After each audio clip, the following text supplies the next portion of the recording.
Live from Emerald City in Seattle, Washington, the UFO, Bigfoot, and paranormal hotspot of the Pacific Northwest, coming directly to you listening in around the world. This, my friends, is Spaced Out Radio. I'm your host, Michael W. Hall, the paranormal lawyer, occupying the captain's chair tonight at SOR headquarters.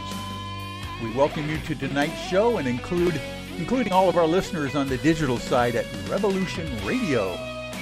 And don't forget, you can always find our archive shows for free at youtube.com/Spaced Out Radio. Do us all a favor and hit that subscribe button. Our website is spacedoutradio.com, where we have a plethora of features for you, including rocking out to some Bumblefoot, shopping at our Spaced Out Radio store, and catching up on the SOR Newswire, and so much more. Tonight's show is brought to you by Chive Charities. Help make the world 10% happier by donating to Chive Charities today. You can find them on our website. And boy, do we have a show for you tonight, folks. This is, of course, Spaced Out Sunday, where we have some interesting guests every Sunday night, 9 p.m. Pacific Standard Time till midnight. And tonight is no exception. We literally have Dan and Teresa Duke with us tonight as our special guests. They have written a book called The Templar Treasures of Jesse James, believe it or not. This is going to be a really fascinating show. We're going to get into the Wild West. We're going to get into the legend of Jesse James. And, of course, we're going to bring up the Templars' gold, the lost gold of the Templars. So that'll be fascinating. And, of course, every Sunday night about this time, we introduce to you our good friend Peter Davenport from the National UFO Reporting Center, who is going to take up the first half hour. We're going to talk about some UFO sighting reports that have been happening since last week. And we're going to find out what's going on around the country and around the world. So let me bring on Dan and Teresa first. How are you guys? We are fantastic. Well, looking forward to tonight. Well, so am I. This is going to be a lot of fun.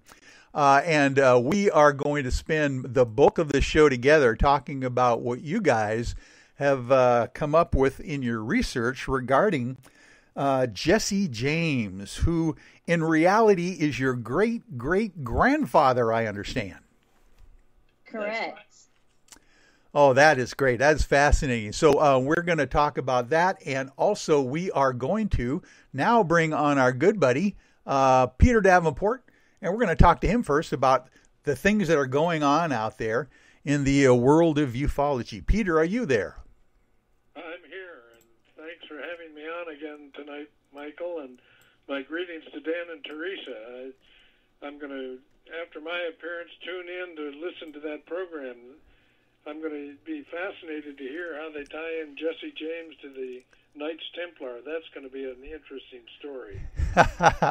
Yes, as a UFO historian, Peter, I know that you've studied. You've got multiple graduate degrees yourself, so I know that you're interested in all sorts of subjects. So I can't wait to get into the details of the show. But first of all, let's hear from you on what's going on out there in the UFO sighting era around the United States or the world, if you want to get us up to speed.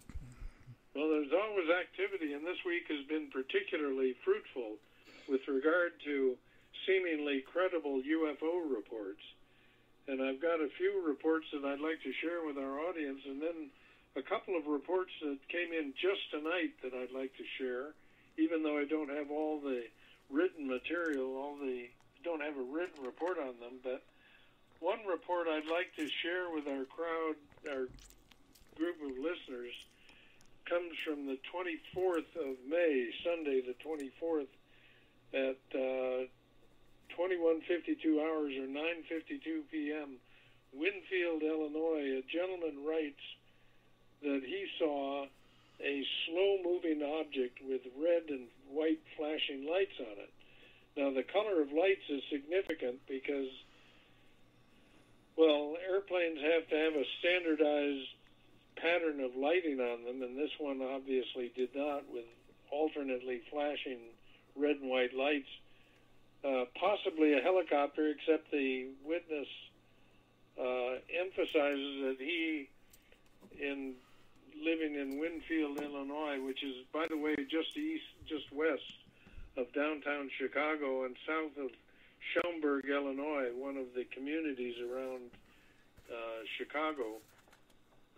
They're quite accustomed to seeing helicopters and aircraft take off from a host of airports in that area. So, what was it? He writes his closing line is, "I'm sharing this because my gut instinct was that this is different and it was not a normal aircraft." Well, I cite that principally as a prelude to the next report I'd like to share. It comes from Mars, Pennsylvania, of all places. That's M-A-R-S, like the planet. Interestingly, I discovered in researching this case that the city of Mars, Pennsylvania, has a model flying saucer in the downtown park just across the street from a laundromat. Quite a stunning model. But a gentleman writes that on the 26th of May, that's 2 days after the sighting in Chicago, a gentleman and another adult witness were witness to 3 steady lights in a horizontal pattern up ahead of their car as they drove down Highway 228 near the town of Mars. And they apparently were traveling faster than it was, and they got underneath it, and when they were directly underneath it, they looked up, were able to look up outside their car and see that it was a triangular craft, probably as big as a full moon. And the gentleman who submitted the written report points out that he's a student pilot, quite familiar with aircraft lighting, and this was like nothing he's ever seen in his life. And it was going slow enough that they could drive underneath it. That's fascinating. And when they finally got underneath it, they saw 3 white lights in the corners of the craft and 1 red light intermediate between the white lights, in the center of the white lights. So very interesting sighting. And he says that he's not 100% sure that it was a UFO, but he said he's 100% sure that it was not any kind of terrestrial aircraft that he's accustomed to. So I'll bet. Good report. Another report I'd like to share just very briefly, Michael, comes from Annapolis, Maryland. This is the 2nd of June, this past Tuesday, 5 days ago. A gentleman writes that he was standing outside and he could hear demonstrations, apparently, or he was aware of nearby demonstrations over the George Floyd issue. But as he was admiring the bright sky, clear sky, I should say, he saw a very distinct bright blue light streak over his neighbor's house and headed east. At first he thought it could be a drone, but it's like no drone he's ever seen, and he's apparently quite familiar with terrestrial aircraft. So it was a very intriguing sighting. So this was a daylight sighting, it sounds like. No, actually, the time, he's a little ambiguous on the time. He says 1900. What I think he probably meant was 9 p.m. People often get confused with military time. Yeah, okay. But I'm in the process of clarifying that. It takes a lot of time to get all the facts straight sometimes with these written reports. People are not as careful in their attention to detail as I wish were the case when they submit written reports. But yeah, part of the reason I mentioned this report from from Maryland, from Annapolis, Maryland, is the same night, just a few hours later, a gentleman writes from Kettering, Ohio, that at 9:15 p.m. this past Tuesday, the 2nd of June, he was out admiring what he says was a full moon. I haven't checked to see whether it was indeed a full moon on the 2nd of June. I don't think it was, but he saw a blue meteor. What at first he thought was a blue meteor streak down out of the sky to the right of the moon that he was admiring. And the interesting thing is that this meteor, if it was a meteor, was unique because it came to a halt, came to a stop in the night sky, hovered there for several seconds, and then started zigzagging to the north. So it executed perhaps a 90-degree turn from, at least from the vantage point of the witness who submitted the report. And it streaked down, stopped, turned to the north, and zigzagged and shot to the north and disappeared from the sight of the witness. So, wow. You know, that very similar. I wonder if that Similar. Go ahead. I'm sorry. I wonder if that was during that, what they call the honeymoon or the strawberry moon that was eclipsed just a couple days ago. I'm wondering maybe that's what he was out there, admiring when he sees a blue meteor stop and then start zigzagging. Oh, that is fascinating. Yeah. And I talked with him. He sounds very mature and very commonsensical, and he's, in my opinion, he's a very good witness. So, what was it? I have no idea, but meteors do not stop. It's somewhat reminiscent of an event that occurred back in 1913.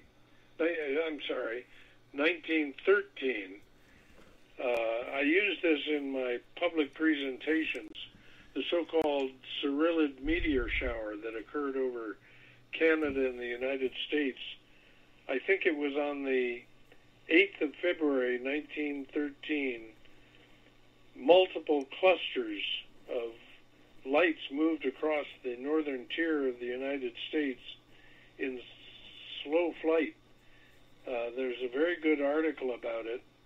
I mention this principally for our Canadian listeners tonight because a group of astronomers at the University of Ontario saw those clusters of objects, and one of them did a painting of what they looked like from the vantage point of these four professors of astronomy who had gotten together for a barbecue or some kind of festive event.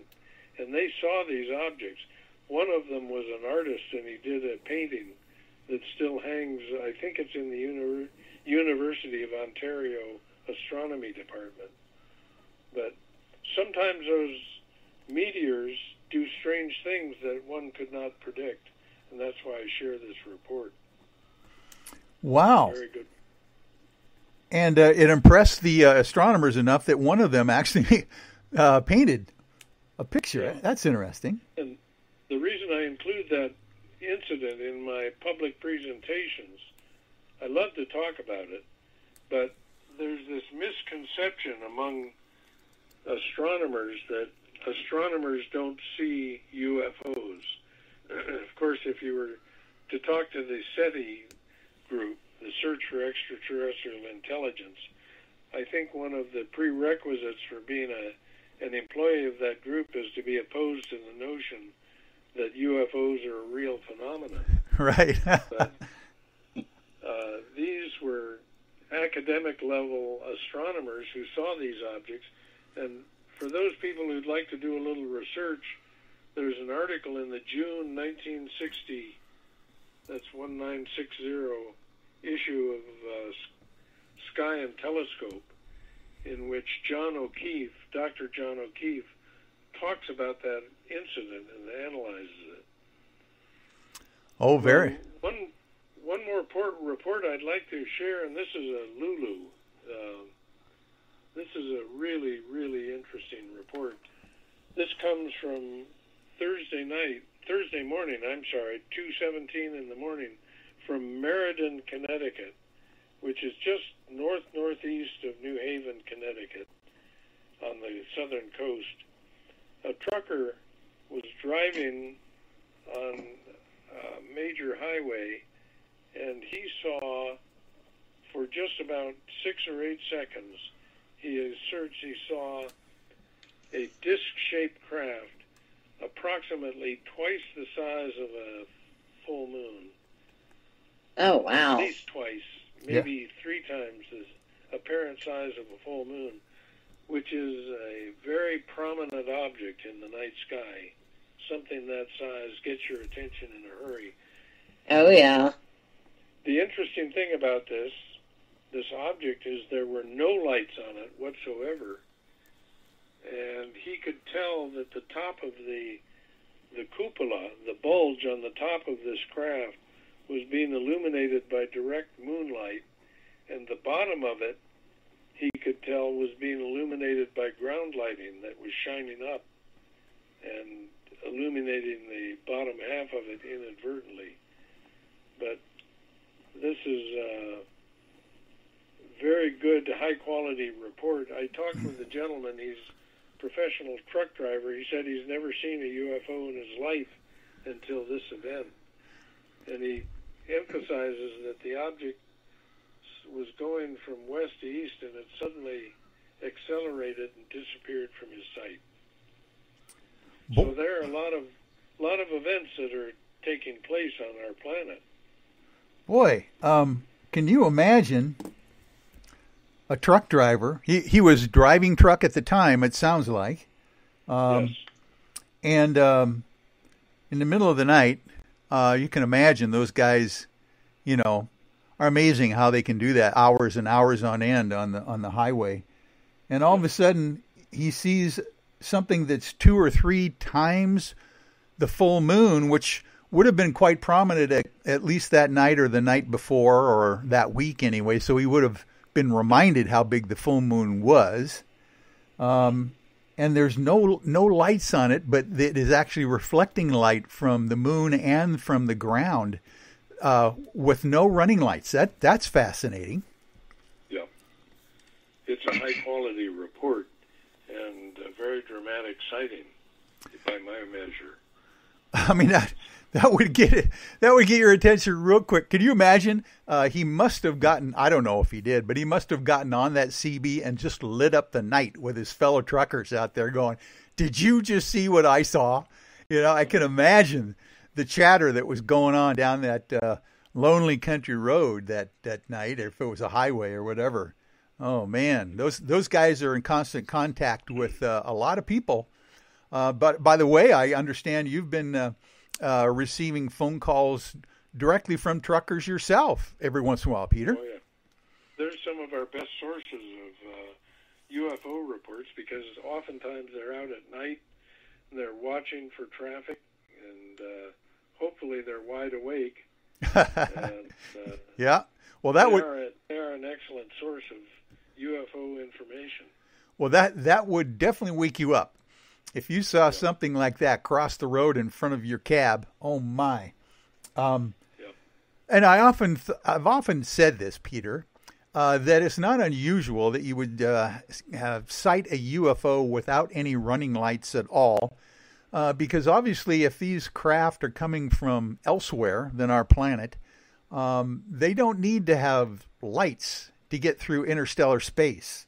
There's, not a lot of traffic out there, I would imagine. Of course, they are probably well aware of any traffic, well around them. But it's fascinating to me that people even notice lights on UFOs sometimes, because you wonder why they even need lights or why they use them. Yeah. I suspect they have such a highly developed grasp of technology that they don't need lights. In fact, lights for something traveling that fast would be extraneous, possibly. And given the distance between them, they may not feel they need marker lights at all. But one more report I'd like to squeeze in here before we break at the bottom of the hour. This, I mentioned that sighting in Meriden, Connecticut. Again, that was on the morning of Thursday this past week, the 4th of June, at 2:17. 13 minutes later, Michael, 3 men were fishing near Narragansett, Rhode Island. This is, I estimate, just 100 or 150 miles, probably less than 150 miles from the site where the trucker saw the disc. A gentleman, a young man, writes that he and his cousin and his father were fishing near Narragansett, Rhode Island, and his father suddenly uttered an epithet, which apparently is unusual for his father. And the young lad was so shocked he turned around, and all three of them sat there and saw, again, a disc-shaped object. They estimated it was perhaps within 100 meters of their location. But this one apparently did have lights, had 9 or 10 yellow lights around its periphery. But I thought it was worth citing this second report because it's Rhode Island and Connecticut, of course, are adjacent to one another, and these two sightings occurred within 13 minutes of one another. So it's intriguing to consider whether they might have somehow been related.